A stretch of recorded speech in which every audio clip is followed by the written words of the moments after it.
దశాబ్దాల కాలం ప్రభుత్వ సేవలో తరించి విశ్రాంత జీవితాన్ని ప్రశాంతంగా గడపాల్సిన రిటైర్డ్ ఉద్యోగులు ఇప్పుడు రోడ్డెక్కాల్సిన పరిస్థితి ఏర్పడింది.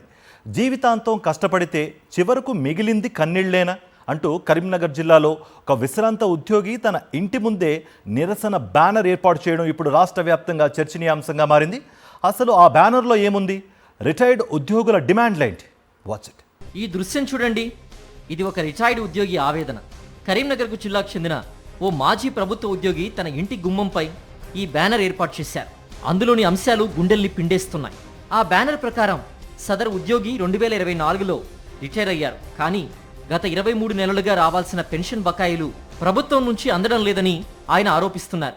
2024 మార్చి నుంచి ఉద్యోగులు ఉపాధ్యాయులు రాష్ట్ర వ్యాప్తంగా 20,500 మంది రిటైర్మెంట్ కావడం జరిగింది.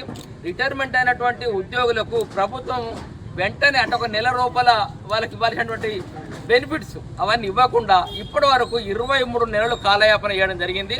ఒక పెన్షన్ మాత్రమే ఇస్తుంది. ప్రభుత్వం ఆ మీద ఎలాంటి కనికరం చూపకుండా మరి లేవంటున్నారు. ఎందుకు లేవు? ప్రభుత్వ పెద్దల దగ్గర అన్ని ఉన్నాయి. బకాయిలు రాక ఆర్థిక ఇబ్బందులు తాళలేక మానసిక వేదనతో రాష్ట్రంలో ఇప్పటి వరకు 61 మంది రిటైర్డ్ ఉద్యోగులు ప్రాణాలు కోల్పోయారని ఆ బ్యానర్లో పేర్కొనడం పరిస్థితి తీవ్రతను తెలియజేస్తోంది. అందుకే తమ బకాయిలు చెల్లించని కాంగ్రెస్ పార్టీకి ఓటు అడిగే హక్కు లేదంటూ రిటైర్డ్ ఎంప్లాయీస్ వెల్ఫేర్ అసోసియేషన్ తరఫున రిటైర్డ్ ఉద్యోగులు నిరసన వ్యక్తం చేశారు. మేము ప్రతి నెల కూడబెట్టి దాచుకున్నటువంటి డబ్బులే.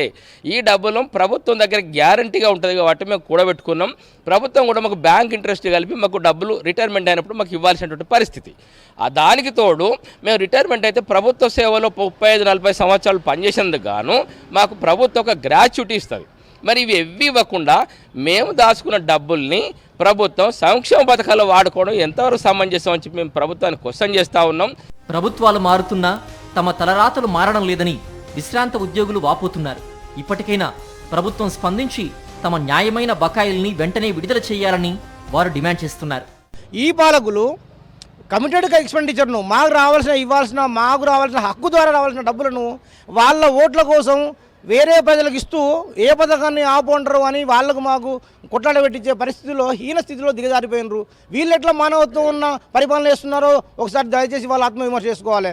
మానవత్వం ఉంటే ఇదేనా పరిపాలన? ఇప్పటికైనా తమ బకాయిలు వెంటనే చెల్లించాలని, లేని పక్షంలో తమ నిరసనను మరింత ఉధృతం చేస్తామని హెచ్చరిస్తున్నారు రిటైర్డ్ ఉద్యోగులు.